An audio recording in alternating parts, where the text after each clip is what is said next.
But every young woman, yeah, we'll definitely have to put the age into quotations too, right? Anyway, so to launch our Breast Cancer Awareness Month, we have Edem Naite, Programs Director, Joy FM. Fafa is a breast cancer survivor, and Dr. Grace Bachman, Public Health Resident Medical Director, Sonotech Medical Center, here in the studio with us. Good morning, ladies. It's good to see you all. Good morning, Doreen. Yes, good to see yes. you. We've gone round the clock and we've come right back, right? Yeah, but we do thank God for a new day and a new blessing. And it's a pleasure to have you all here as we launch a brand new month, Pink October Breast Cancer Awareness Month for 2024. So yes, as we launch our Joy FM Breast Cancer Awareness Month, we'd like to hear from Edem Naite first as to what your plans are for the month of breast cancer awareness. Great, Doreen. Thank you very much, and very good morning to our audiences listening to us right here on Joy 99.7 FM, and those of you who have also joined us via social media. So it's October. It's just very sad that we always wait for October to do this. But I guess moving forward, we will have to find some time within the other months, to just keep talking about breast cancer awareness. But like we've always done, October, Cosmopolitan makes us the show we dedicate, to breast cancer awareness creation here on Joy FM. Especially so because the host is also a woman, so she's able to understand and, explain things better. So for the month, like we always do, we're going to be sharing tips on breast cancer awareness every day of the month. This year, what's new is that we're going to add a question and answer segment to it. And so questions will be thrown out. And then it's also to encourage active listenership and participation. And so you're listening, you're picking down the tips. By the end of the week, we are asking you what you have learned. And once you're able to send the answers in, our partners, Sonotech, they are on board. And then you get to have, some freebies. We have, T-shirts, you have a lot of paraphernalia. Quite apart from that, some people are also going to win mammogram vouchers. And then you also have free screenings. And then along the line, we also will be giving out where you can go and get your breast screen for free. And we're hoping that everybody is fine, but just in case something is detected, you will also be advised on what you should do moving forward. I'm sure the message this year hasn't changed from early detection saves lives. So early detection is what we keep talking about every time. Once you notice something that's not very usual, you will have to have it checked, and then we can take it from there. So Doreen, it's not too different from what we have been doing, but this year the question and answer segment is what's new, and then people get to win few things because they are actively participating and learning. Right. All right. We'll move on to talk to a breast cancer survivor. Miss Fafa is here with us in the studio. I have a message for you from Mr. Max Fuga. He says to send greetings. Oh, yeah. He sent a text like an hour ago. He said, I've got a friend of yours in the studio, so I had to pass on the message. But it's good to see you, Miss Fafa. Would like for you to share briefly about your story. This morning, I was listening to the morning show, and one of the doctors said, don't be scared when you're going to get a breast cancer exam or a mammogram. And, when people talk about breast cancer, they think, well, it's your death sentence. But here we do have a survivor. And I'm sure that your story will probably not be too different from any other survivor. And we'll be glad to hear a little bit of it. And, hey, we thank God for your life, Fafa. We thank God that you're here to also share your story with us today. Thank you, too. You're welcome. Good morning, everyone. My name is Fafa. I'm a survivor, a mother, a wife, and a civil servant. I would like to begin by quoting Douglas Clark, who once said, I won't let cancer define me, but I'll use my journey to help others. And this is a quote I draw a lot of inspiration from. And to a large extent, I can say that is one of the reasons why I'm here today. Right. My journey began in November 2021. I woke up that day very well. It was just a normal day like any other day. And I was getting late for work. So I decided to express milk for my baby manually because my machine wasn't working well. And I detected a very tiny lump. I got alarmed. I panicked a little. So I called my husband and said, this is what I just detected. Can you come have a look at it? He did, and he said, no, you have to see a doctor as soon as possible. Fast forward, I went to see my gynae. But what I realized was when he was doing the x-ray, his facial expression changed. I asked, Doc, is everything okay? He said, oh yeah, fast, everything is fine. But you need to do further screening to confirm what exactly it is. It was a weekend, actually, it was a Saturday. So I went to Coco Clinic. They said I should come back on a Monday. So I had to go to other labs till I finally got one. They took me in, I did what I had to do, and they told me it was going to take about 4 weeks for all the results to be out. That 4 weeks was like 4 years.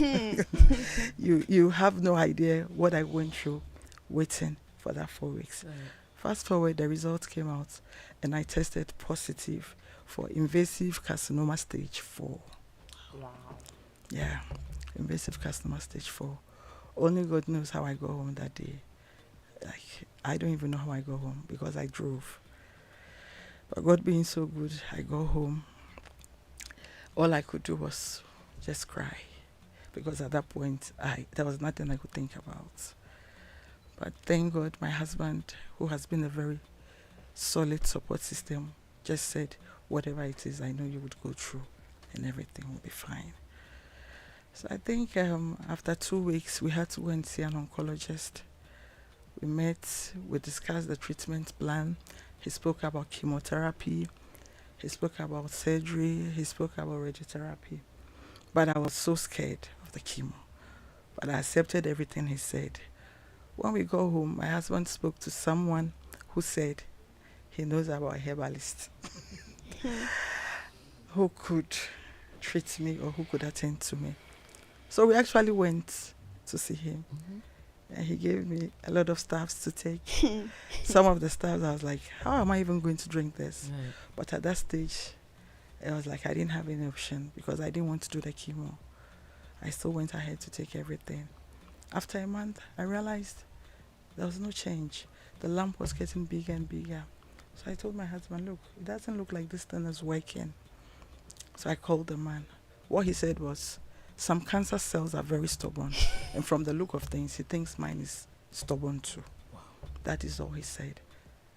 I was speechless. I couldn't say anything, like nothing. I don't even remember saying thank you, bye-bye or anything. I just hung up. So the reality hit me and I knew you have to go to the hospital. Right. So I went to one facility and they asked me to come back in 6 months. So I asked, what am I going to be doing at home for 6 months? They said, it's a long queue. So I have to wait for 6 months. I go home, went online, and I got another facility. And they asked me to come the next week, which I did. Fast forward, they told me, this is the plan. We have to do the chemo whether I like it or not. They can't guarantee any other option than the chemotherapy first. So I had to do it. I did 6 cycles of chemotherapy. Chemo is harsh. That I won't lie about. Chemo with its side effects are really harsh. But I still went ahead to do it. After that, I had to do the surgery. After the surgery, I had to do radiotherapy. Everything came with its own side effects. Right. There were days I could manage them. There were other days I couldn't. There were days I was too weak. We had to go back to the facility for infusions, injections, and all of that, and then come back home.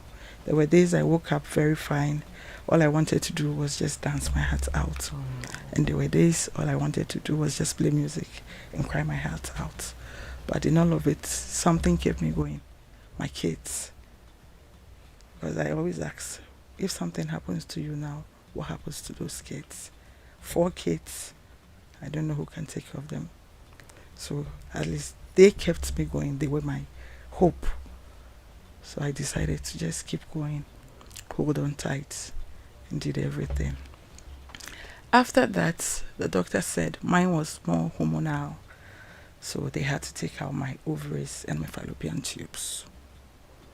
That I did just last year, right. Late last year. Mm-hmm. So that has been it for now. But there are things I'll have to live with for a very long time. There are pains I have to endure. Things like early menopause, my left arm has gone numb totally. Oh no. So I can't feel anything, and so that's why I don't drive, and I always carry a backpack because I don't carry. Yeah, and a lot, but I think I'll just leave it there. But Papa, those are thank things God. We thank God you were just have here. to. We thank God You were just here. have to endure, Yeah. and then. We thank God you're So here. first of all, I had to change my diet totally.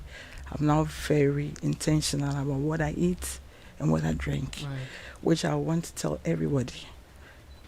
Whether you're a cancer patient or not, you have to be very careful with what we take in, Right. because most things we eat Not good for us. not good for us. And to everyone out there who is battling cancer, I want to tell you, it's difficult, but it's doable. Right. It's doable. It's very difficult, but it's doable. Yeah. During the treatment, I met people who gave up and they died. Right. We lost people along the line. Mhm. Some started with a hospital treatment and later ended up at the herbalist. Like I started. Reverse. Yeah, the reverse. Met a lot of people who died. Anytime you go to the hospital at time, because we do chemo as a team. So it means anytime we go, if we are 6 in this room, we all know each other. We became friends. Right.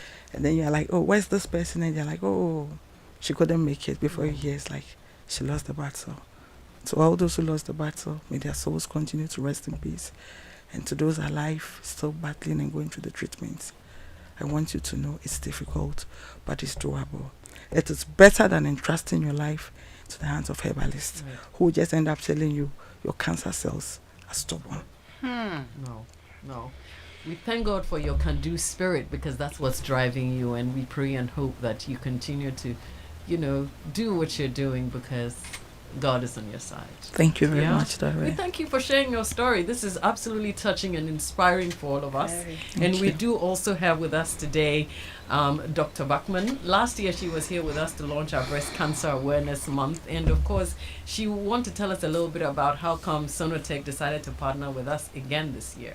So welcome, Dr. Bachman. It's good to see you again. Good to see you again. I miss that voice. I miss know, that I voice.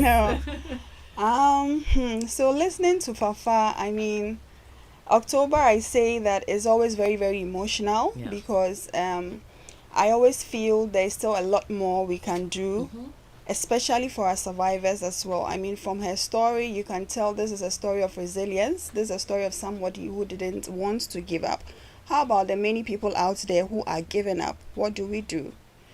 So every time, and for her story specifically, if you're being diagnosed at a stage 4, this is like the end of it, stage.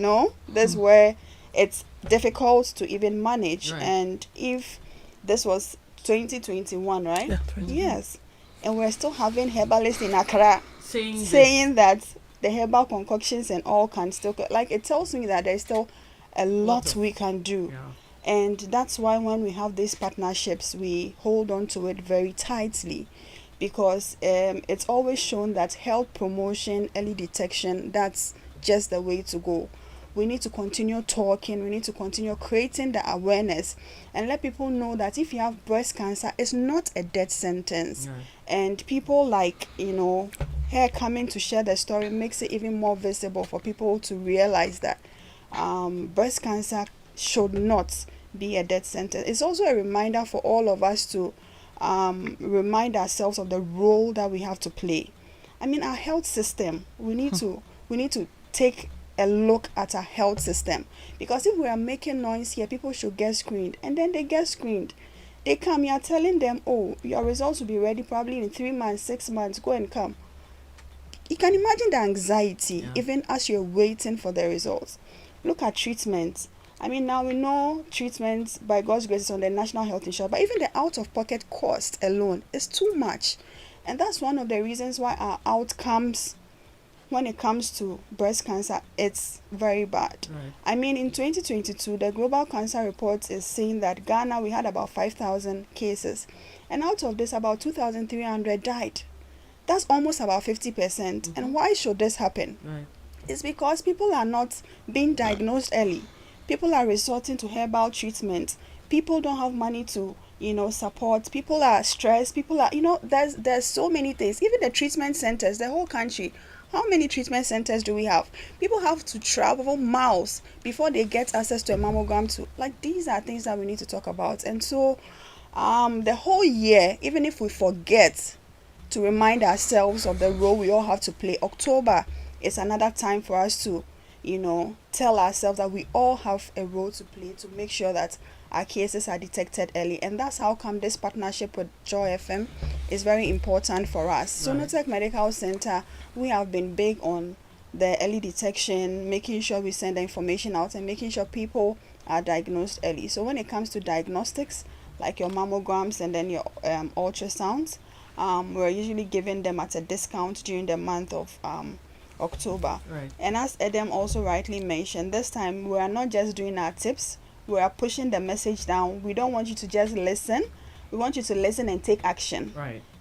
So we see the pinks, people wearing their pink, people, enjoying the whole pink month thing. But it's not just about a celebration. It's a time for us to make sure that people actually act. So as you are even listening, don't just listen, but take that next step of getting screened. Take that next step of doing your mammogram. Take that next step of doing your ultrasound. Some of these things, I feel like we talk about it and so it in a way becomes like a cliche, but you have no idea. All these data that we are quoting, these are all numbers. Yes. Wait till it's your friend, wait till it's your mother, wait till it's your sister, wait till it's someone close to you.